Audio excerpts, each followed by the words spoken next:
ተአምር ደግሞ ኢየሱስን ብቻ ለማክበር ተብሎ ነው የሚገባው። እግዚአብሔር ተሰብስበን ሆ እንድንል ተአምር አያረግም፣ ልጁን አይቶ ያረጋል። በእውነት ምን ያህሎቻችን ለዚህ ጉዳይ ሬዲ እንደሆንን አላውቅም። ተአምሩን ለማድረግ ዝግጁ ነን፣ በዚህ ስም እንዳሰብኩ ብለው ገረፏቸው የሚል ቃል አለ። እሺ አንሰብክም አይደለም ማለት እስቲ አንድ ጥያቄ ልጠይቃችሁ። ምን ለእግዚአብሔር ነው ለሰው ነው መታዘዝ የሚገባን? ለእግዚአብሔር ነው እንጂ ሲሏቸው እንግዲያው እንሰብካለን። ለምንድነው መታዩኛል እንዴ? ይሁን አይደል እንደሚባለው ለምንድነው መታዩኛል አይደል? አሁን በኢየሱስ ክርስቶስ ስም ብዬናውን ጸልዬለ ምንም ብትሆን የኢየሱስ ጫማ ውስጥ ነኝ፣ ክሬዲት ልወስድ አልችልም። ተአምር ማለት አምላክ ከሰማይ ወርዶ ሊሰራው የሚችለው ማለት ነው። ኢሚቴት አይደረግም፣ ተአምር አይኮረጅም።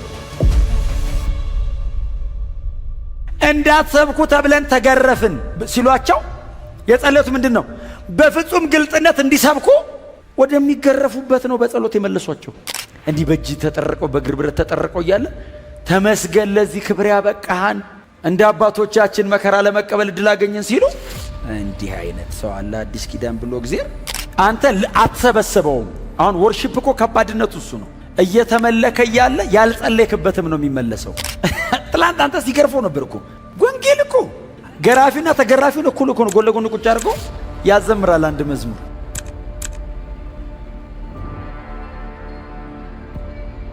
ጴጥሮስ ባይዘው ለመጸለይ ነው እየሄደ ያለው፣ ሰውየውን ለመፈወስ አይደለም። እግረ መንገዱን እኮ ነው ዞር ሲል አየው። ዮሐንስ ና አለው። ዮሐንስ ደግሞ በጣም ሪዘርቭድ የሚባል ሰው ነው አዲስ ኪዳናችን ላይ። በጣም ቀስ ብሎ ነው ግን ማንም ያላየውን ነው የሚያየው። ጴጥሮስ በላይ ነው የሚያየው። ዮሐንስ ቀስ ብሎ ጥልቅ ነው። ና አለው። እሺ ብሎ ተከተለው። ይሄ ለዚህ ሰውዬ እስቲ እናዋራው አለው። እሺ አለው። ወደኛ ተመልከት አለው። መሰጠ ብርና ወርቅ የለኝም አለው። ሰውየውን አጓጉቶት ወደኛ ተመልከት ብሎ ብርና ሊሰጡኝ ነው ሲል የለኝም አለ። ጴጥሮስስ ብርና ወርቅ የለኝም ብሎ እሱን አስበ ሳትጨርስ እምሰጥሃለኝ ይልሃል። የለኝም ብሎ አለኝ። ፓራዶክስ የሚጋጭ ነው። አለኝ አለውና በናዝሬቱ በኢየሱስ ክርስቶስ እሱን ደግሞ አለኝን አስበው ሳይጨርስ ተነሳለው አይደል? በኃይል ዘሎ ቆመ ይላል አይደል? አምኖ አይደለም አይደል? ተፈውሶ ነው ያመነው። እንደሱ እኮ ነው አይደል? ለማመን አትሊስት ሰው የሚያውቀው ነገር የለም። ተነስ ሲለው ዘሎ ቆመ። ምክንያቱም ሂዝ አንክል ቦን ሪሲቭድ ስትሬንግዝ ነው የሚለው። ስለዚህ ጴጥሮስ አፕሮች ያደረገው ጭንቅላቱን አይደለም እግሩን ነው። አሁን እምነት ከዚህ ወደዚህ ነው። አሁን የዚህ ሰውዬ ከዚህ ወደዚህ ነው። እግሩ ተፈውሶ ነው ያመነው እና እንደዚህ አይነት ዝብርቅርቅ ያለ ተአምር ነው የሆነው። ምክንያቱም ሰዎቹ የኢየሱስ ደቀ መዛሙርት ናቸው። ኢየሱስ ደግሞ ብዙ የፈወሰው ያመነ አይደለም፣ ተፈውሰው ነው ያመኑት ብዙዎቹ። አንዳንዶቹ ነው እምነት አድኗል አመነ አምና ተከተለ እንጂ ብዙዎቹ አልጋ ተሸክሞ ያመነ ይበዛል አይደል? እየሮጠ ነው ያመነው አልጋውን ይዞ። አለማመናችንን ደግፎ ነው እኛንም ያዳነን። ይገርማል እምንለው ህይወት የለንም። ደግፎ ነው የመጣሁት። ክብር ለስሙ ይሁን። ይሄ ተአምር ተከናውኖ ነው ምዕራፍ 3 ላይ ከዛ ህዝብ መጣ አይደል? በጣም 5000 የዛሬ 2000 ዓመት አንድ ቦታ 5000 ሰው መሰብሰብ፣ የዛሬ 2000 ዓመት 5000 ሰው መኖሩ ራሱ አንድ ቦታ መሰብሰብ እኮ አይደለም። ኢየሩሳሌም ከተማ ራሱ 5000 ሰው መኖሩ ባይዘው 5000 እኮ የዳነው ነው። ወሬ ለማየት ይመጣል፣ ያላመናል። ምንድነው ጉዱ ብሎ ይቆማል። በጣም ብዙ ህዝብ ነው ያለው። 5000 ግን በአንድ የቀላቀሉት ነው። እና ሰውየው ሲፈወስ ህዝብ ግርግር ሲፈጠር ጴጥሮስ በጣም የተመሰገነ አገልጋይ ነው። ለምንድነው መታዩኛል እንዴ? ይሁን አይደል እንደሚባለው ለምንድነው መታዩኛል? ይህ ሰው አላቸው ተፈውሶ የሚዘለውን ሰውዬ እኮ ነው። ሰውየው እየዘለለ ነው ባይዘው ሄዶ አያውቅማ። አሁን እኮ እናንተ ለምንድነው ስትሄዱ ማዘሉት? ከልጅነት ጀምሮ እጅ ተይዞ ወፍ የቆመች ተብለ ነው የቆምኩ። ምንም ችግር ኤስ ሄዶ አያውቅም። አዲስ ነው። ፕሮፐርሊ ወክ ማድረግ አይችልም፣ መዝለል ነው የሚችል። ይዘል ነበር ይላል። ይሄ የምታዩትና የምታውቁት ሰው በፊታችሁ ደና ሆኖ የቆመው እኔ ከናንተ የተሻለ ጽድቅ ስላለኝ አይደለም ብሎ እኔ እንደናንተ ሰው ነኝ አለና ይሄን ሰው በፊታችሁ ፍጹም ደና አድርጎ ያቆመው የኢየሱስ ስምና በስሙ ላይ የተገኘ እምነት ነው አለ። ታዲያ ሲል እናንተ ሰቅላችሁ ገደላችሁት፣ እግዚአብሔር የሞትን ጠራ አጥፍቶ አስነሳው፣ እኛ ለዚህ ምስክሮች ነን። የምታዩትን ሰው ደና አረገው አለ። አሁን ሰውየው ተፈወሰ። ይገርማል አይደለም ያለው እግዚአብሔር ልጁን ለማስነሳቱ ምልክት ይሄው። አሁን እኮ የሞተ ከሆነ አይሰራም አለ። ሕያው ለመሆኑ ምልክቱ ይሄው በስሙ ነው ያረገው። እኔ የለሁበትም አለ። ምክንያቱም ሰውየው የተፈወሰው በኢየሱስ ክርስቶስ ስም ነው። በኢየሱስ ክርስቶስ ስም ነው ማለት ጴጥሮስ የለበትም ነው። አይደል? አሁን በኢየሱስ ክርስቶስ ስም ብዬናውን ጸልዬለ ምንም ብትሆን የኢየሱስ ጫማ ውስጥ ነኝ፣ ክሬዲት ልወስድ አልችልም። በጥላውን ስም ለሚሆነው ኦኬ ሊጨበጨብ ይችላል። አሁን ቸርች እኮ ልንመሰገን የማንችልበት የመጀመሪያም የመጨረሻ ምክንያቱ ሲጀመር ጀምሮ በደሙ ነው የመሰረተው ቤቱን። ልባል አልችልም እኔ እዚህ ቤት የለውበትም። ጴጥሮስ በኢየሱስ ክርስቶስ ስም ነው ያረኩታል። ለምንድን ነው የምታዩኝ? ሲጀመር አሳጥማጅ ነው፣ ብዙ ሰው አይቶት አያውቅም። በአንድ 5000 ሰው አየው። በጣም ከባድ ነገር እኮ። ለዛውም የሚያዩት እኮ እንዲህ ያለፉ እኮ አይደለም፣ ከኛ የተለየ የሆነ ነገር አለው ብለው እና ሁሉም ይጠብቃል። ወደ ኢየሱስ ቀና አረጋቸው። 5000 በላያቸው ላይ ወደ ጌታ ተጨመሩ ይላል። ከዛ በኋላ ነው ይሄ ታሪክ። ፈሪሳውያን መጡ፣ ከሰርግ ወጧቸውና ደበቅ አድርገው እንትን ላይ ጫኗቸው። አንዱ ጉዳዩ እሱ ስለሆነ ሲጭኑ ሰውየውንም ጭነውታል። ተፈውሶ ፍርድ ቤት ሄደ። እግር እንዴት ሄደ አሉት። ጴጥሮስ መጣ። ይሄኛለኝ አየሁት፣ በደንብ ይሄኛለኝ፣ በደንብ አየሁት። በናዝሬቱ በኢየሱስ ክርስቶስም ተነስና ተመላለሳለኝ። ዘልዬ ቆምኩ፣ እሄዳለሁ አለ። እስቲ ያስረዳን አብራራው ሲሉት አይብራራ። ተአምር ማለት አምላክ ከሰማይ ወርዶ ሊሰራው የሚችለው ማለት ነው። ኢሚቴት አይደረግም፣ ተአምር አይኮረጅም። ሰይጣን ተአምር አይሰራም፣ ምትሃት ነው የሚሰራው። አይና አካባቢ ነው የሚሰራው። እግዚአብሔር ጄኒውን ነው። ተአምር እግዚአብሔር ብቻ ነው። ተአምር ደግሞ ቸርች ብቻ ነው ያለው። ተአምር ደግሞ በኢየሱስ ክርስቶስ ስም ብቻ ነው የሚደረገው። ተአምር ደግሞ ኢየሱስን ብቻ ለማክበር ተብሎ ነው የሚገባው። እግዚአብሔር ተሰብስበን ሆ እንድንል ተአምር አያረግም፣ ልጁን አይቶ ያረጋል። ኢየሱስ የሚባልለት ከሆነ ያረጋል። በዚህ ሰውዬ ምክንያት ኢየሱስ ባይባል ባይዘው ሰውየው ከነ እግሩ ሳይሄድ ሊሞት ይችላል። ኢየሱስ ይባልልኛል ብሎ ነው ያቆየው። 5000 ሰው ከጀርባው አይቶ ነው ያቆየው። ከዛ እነ ጴጥሮስን ጠሯቸውና በማን ስምና በምን ኃይል ይህን ያረጋችሁት አላቸው። ሲሏቸው ፍርድ ቤት ቆመው ጴጥሮስ ቆመ። በማን ስምና በምን ኃይል ማለት እኛ እያለን ማለት እኮ ነው። ፈሪሳውያንና ሰዱቃውያን ማለት የአይሁድ የእምነት መሪዎች ናቸው። እኛ እያለን ኃይል እንዴት ሊክ አረገ? እኛ ቁጭ ብለን አንተ በምንድን በምን ስም በምን ኃይል ይሄን አረጋችሁ? ጴጥሮስ እንኳን በር ከፍተ ሰተኸው የተዘጋ ይከፍታል እኮ። ለዛውም ደግሞ ያገኛቸው ኢየሱስ ይሰቀል ያሉ ሰዎችን ነው የፈረሙ ማለት ነው። ሐና ቀያፋና እስክንድሮስ ከነ ሴኔቱ ማለት ነው ያገኛቸው። ለኢየሱስ ሞት ቀጥተኛ ተጠያቂዎቹ ናቸው። ጴጥሮስ በምንም አይነት ታምር ይሄን ጉባኤ ሊያገኘው አይችልም። አሳጠማጅ ነው። አይሰሙትም። ኢየሱስን እንኳን የሰሙት ሊሰቅሉት ፈልገው አይሰሙትም። በጣም ስኮላር ስለሆኑ አያዳምጡም። አሳጠማጅ አይታችሁታል። ጴጥሮስ ሲሰብክ እንዴት ያለ ስብከት ነው አይደለም ያሉት። አልተማረም። እንደሱ እኮ ነው የሚለው መጽሐፍ። እንዳልተማረ አዩ። ፊደል አልቆጠረም ባኬ ሰው ይላሉ። አይነኩም። አየ ጴጥሮስ ራሱ የገባው በእውቀቱና በጣም ፐርፎርም ያደርጋል ተብሎ ሳይሆን ጴጥሮስ የገባው በዚህ ሰውዬ ምክንያት ነው። እግዚአብሔር ይሄን ሰውዬ ፈውሶ 5000 ብቻ አይደለም ያዳነው፣ የአይሁድንም ሸንጎ ሰብሮት ገባ።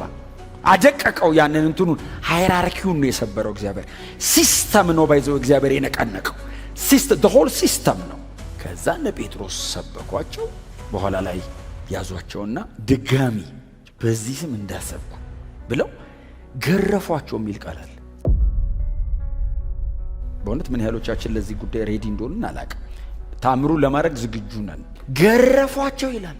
ከዛስ ደግማችሁ በዚህ ስም እንዳሰብኩ አንተ ተገርፈው እንዳሰብኩ ሲሏቸው ጴጥሮስ እንደዚህ ያለ ከዮሐንስ ጋር እስቲ አንድ ጥያቄ ልጠይቃችሁ አላቸው። እሺ አንሰብክም አይደለም ማለት እስቲ አንድ ጥያቄ ልጠይቃችሁ። ምን ለእግዚአብሔር ነው ለሰው ነው መታዘዝ የሚገባን? ለእግዚአብሔር ነው እንጂ ሲሏቸው እንግዲያው እንሰብካለን። ተገርፈው ነው ቀጥለው ይሄን የሚሉት። ሊገሏቸውን ፈለጉ ይላል አይደል ታሪኩ። በጣም ክላይማክሱ ላይ ደረሰ። ሊገሏቸው ፈለጉ ሲል ገማልያል በመሃል ገባና ተዋቸው። እነዚህን ሰዎች እንደዚህ ስታደርጉ ምናልባት ከእግዚአብሔር ጋር ስትጣሉ እንዳትገኙ፣ ከእግዚአብሔር ካልሆኑ ይጠፋሉ። እንትናም ተነስቷል፣ ይሁዳም ተነስቷል፣ ምናም ተነስቷል፣ ሁለቱም ጠፉ ሞቱ። እነዚህም ከእግዚአብሔር ካልሆኑ ይጠፋሉ። እስቲ ተወው ጊዜ ስጧቸው ሲል ለማንኛውም ብለው አስጠንቅቀው ለቀቋቸው ይላል። በዚህ ጊዜ መተው የጸለዩት ጸሎት ነች ቅድም ያነበብናት። ጴጥሮስ ከዮሐንስ ጋር ወደ ዳነው ማህበረሰብ መጥቶ እንጸልይ አላቸው። ይሄን ነገር አድርገዋልና ንስቲ እንጸልይ ሲሏቸው የጸለዩት ጸሎት እነ ጴጥሮስ ተገረፉ ለማለት ኢየሱስ እዚህ ከተማ ተገረፈ ብለው ጸለዩ። እነዚህ ሰዎች ተሰቃዩ ለማለት ኢየሱስ ተሰቃይቷል ብለው ለኢየሱስ መሰቃየት በመዝሙረ ዳዊት የተጠቀሰን ጥቅስ ሪፈር አድርገው በአባታችን በዳዊት አፍ እነ እስክንድሮስ እነ ሐናና ቀያፍ ስለሚያደርጉት ጉዳይ ተናግረ ነበር። አሕዛብ ለምን በቁጣ ተነሱ? ህዝቡ ስለምን በከንቱ አሴሩ? እነዚህ ሁለት ሐሳቦች አሕዛብ የሚለው ሮማውያን ነው፣ ህዝቡስ የሚለው አይሁዳውያንን ነው። ስለዚህ አሕዛብም አይሁድም ኢየሱስ ላይ ተከማችተው ነበር አለና የምድር ነገስታት ተሰለፉ። ስለ ኢየሱስ ብቻ ነው ጸሎቱ። ስለ ራሳቸው የጸለዩት አንድ መስመር ነው። ተገረፍን እኮ ነው አይደል የጸሎቱ ርዕሱ። ሁለተኛ በዚህ ስም እንዳሰብኩ ተብለናል ተብሎ ሲነገር እግዚአብሔር ሆይ ብለን አሁን እኛ ልንጸልይ የምንችለው ዝም ብላችሁ ሳሉት እስቲ። እነዚህ ሰዎች የጸለዩት ሙሉ ስለ ኢየሱስ ጸለዩና ቁጥር 29 ላይ ነው ስለ እነሱ የጸለዩት። ስለ እነሱ የጸለዩትን ይሁን አሁንም ጌታ ሆይ ዛቻቸውን ተመልከት፣ ባሪያዎችም ቃልን በፍጹም ድፍረት መናገር እንዲችሉ አድርጋቸው። እንዳትሰብኩ ተብለን ተገረፍን ሲሏቸው የጸለዩት ምንድን ነው? በፍጹም ግልጥነት እንዲሰብኩ ወደሚገረፉበት ነው በጸሎት የመለሷቸው። በጌታ በኢየሱስ ስም ኃይል ያገኛቸው። ወዴት? ወደዛው ወደ ኮርት። ጸሎቱ የእግዚአብሔር ልብ እንደሆነ የምታውቁት ጸልየው ሲጨርሱ መንፈስ ቅዱስ የነበሩበትን ስፍራ አናወጠው። ክብር ለኢየሱስ ይሁን። ነገሩ ይሄ በመንፈስ አይናቸውን ጨፍነው ሴንስ የሚያደርጉት ሲሆን ፊዚካሊ ነው ቦታው የተናወጠው። ባይዘው እግዚአብሔር ሆይ አታይም ሆይ እጄ ተላልጦ እግሬ ተላልጦ አይደለም ያሉት፣ በዜማ እግዚአብሔርን አመሰገኑ ነው የሚለው። ታስረው እንዲህ በእጅ ተጠረቀው በእግር ብረት ተጠረቀው እያለ ተመስገን ለዚህ ክብር ያበቃሃን እንደ አባቶቻችን መከራ ለመቀበል እድል አገኘን ሲሉ እንዲህ አይነት ሰው አለ አዲስ ኪዳን ብሎ እግዚአብሔር። ጳውሎስ የሚሉ ሰውዬ እኮ ነው። እግዚአብሔር መጣ መዝሙር እንትን ምስጋናው ሊቀበል ሲመጣ መሬቱ ዋለ። መሬት መንቀጥቀጥ ውጤቱ ነው። ምክንያቱም መሬት መንቀጥቀጥ ብቻ ቢሆን መሬት ተንቀጠቀጣው እስር ቤቱ ፈረሰ ያስኬዳል። እስራት ተፈታ ግን የመሬት መንቀጥቀጥ እስራት አይፈታም፣ እየዞረ ይፈታል። ወርሺፕ ግን እንትን የለውም። ጸሎት ስፔሲፊክ ነው። ይሄው አሁን ጸሎት ስፔሲፊክ ነው። ስለዚህ ሲመለስም በዛው ነው። ወርሺፕስ ስፔሲፊክ አይደለም፣ ለእግዚአብሔር ነው። ሲመልሰው በአንተ ሳይዝ አይመልሰው፣ አንተ አትሰበስበውም። አሁን ወርሺፕ እኮ ከባድነቱ እሱ ነው። እየተመለከ እያለ ያልጸለይክበትም ነው የሚመለሰው። ምክንያቱም እግዚአብሔር ጸሎትን ሊመልስ አይደለም የሚመጣው፣ ሊቀበል ስለሆነ የሚመጣው። ክብሩ ሲመጣ በአንተ ልክ አይመጣም። ዝም ብሎ ያንንም ይነካዋል። አልጠየቅኩም እኮ እዚህ ድረስ ትለዋለህ። አየህ፣ የወህኒ ጠባቂ ቆሞ ታው ማለት አይችልም። ቤቱ ተነቃነቀ፣ በር ተሰበረ፣ እስራት ተፈታ፣ ጨለማ ነው። ሰውየው እስረኛ በሙሉ አመለጠ ብሎ ራሱን ሊያጠፋ አይደል ሰይፉን ሲመዝ ጳውሎስ ከውስጥ ነው ራስን እንዳታጠፋ አለው። እነሱ ሁላችንም አለን እንዴ እንዴት አልሄዳችሁም ሲለው እኛ እኮ ስንዘም አሁን ይኸውልህ አምልኮ እኮ ከባድ ነገር ነው። ወርሺፕ በጣም ሲገባ ፕሮሰሱን ጠብቀን ነው የምትሄደው። አሁን በሩ ተከፍቷል ብሎ አላመለጠም ጳውሎስ። ሰውየውን ለማዳን ነው የሚታገለው። መልሶ እኮ ሊያስረው ይችላል። እሱን ወደ ጌታ አምጥቸው ግድ የለም ነገም ልታሰር ነው። የታሰረው በወንጌል ምክንያት ስለሆነ ነው አይደል? አሁን ሰርቆ የገባ አለ፣ ጳውሎስ ሰብኮ ነው የገባው። ልዩነቱ እሱ ነው። እና ራስን እንዳታጠፋ አለው። ሁላችንም በዚህ ያለን ሲለው መብራት ፈልጎ ወደ ውስጥ ሲገባ እንዴት አልሄዳችሁም አለው። ስለ ጌታ ስለ ኢየሱስ ሰበከው ይላል። ሰውየውስ ተንበርክኮ ንስሐ ገባ ይላል። ከዛስ ቁስላቸውን አጠበላቸው ይላል። ትላንት አንተ ሲገርፈው ነበር እኮ ወንጌል እኮ ገራፊና ተገራፊውን እኩል እኮ ነው። ጎን ለጎን ቁጭ አድርጎ ያዘምራል አንድ መዝሙር። ከዛ ሰውየው ወደ ቤት ወሰዳቸው እና ቁስላቸውን አጥቡ ምናምን። ከዛስ ቤተሰቦቹን ወደ ጌታ አመጧቸው ይላል። ባለቤቱንና ልጆቹን ዘመዱን ሰብስቦ ጳውሎስ አንበርክኮ ጌታን አስቀብሎ ከዛ ሰውየው ሊፈታቸው ሲል ወደ እስር ቤት መልሰናል አለው። እስር ቤት መልሰናል? እንዴት? እዛው መልሰናል። እስረኛ በሙሉ ወደ ጌታ መጥቷላ፣ ሮጦ የሚጠፋ የለም። እና በሙሉ ወደ ጌታ ስለመጡ ያመለጠን መልሰን እስር ቤት አለው። ከዛስ እግዚአብሔር ያሳይ ሰውየው እንዴት እንደሚንከባከባቸው እስር ቤት። ቦታው ተናወጠ ነው የሚለው፣ ውስጣቸው ተናወጠ አይደለም የሚለው። በመንፈስ ተረዳን አይደለም ያሉት፣ መሬቱ ነው የተነቃነቀ። መንፈስ ቅዱስ በዚህ መጠን እኛ መሃል ይምጣ። ፊዚካሊ ሴንስ በሚደረግበት አይነት መጠን ቤተ ክርስቲያን ላይ ይውረድ። መንፈስ ወረደባቸው ይልና ሁሉም ኃይል ተቀበሉ ብሎ ባይዘዌ ከዛ እየጸለዩ ወደ ቤታቸው ሄዱ አይልም። ወጥተው የእግዚአብሔርን ቃል በግልጥ ተናገሩት። ምን ማለት ነው? የአዋቂ ስብከት ሰበኩ ማለት አይደለም። መንፈስ ቅዱስ በእነሱ ኢየሱስን መሰከረው ማለት ነው። አብሯቸው መንፈስ ቅዱስ ታሪክ ሰራ። ከእግዚአብሔር ጋር ወክ የማድረግ እድል። እግዚአብሔር ሲረግጥ በእነሱ እግር ረገጠ። እግዚአብሔር ሲጨብጥ በእነሱ እጅ ሰው ጨበጠ። እግዚአብሔር ሲናገር በእነሱ አንደበት ሰው ተናገረ። በእነሱ ዕድሜ ገብቶ እግዚአብሔር ኖረ። 30 ዓመት 40 ዓመት 20 ዓመት እግዚአብሔር ተበደረ ከነሱ። ወዳጆቼ ኖሬ ብቻ ከሞትኩኝ ከስር ያለሁ መንፈስ ቅዱስ በእኔ ከኖረ እንደኔ አትራፊ የለም። እግዚአብሔር በእናንተ ይድገም። ይኸውልህ አሁን እግዚአብሔር በአንተ ልኑር ብቻ አይልም። ሰማይ ይሸልምሃል።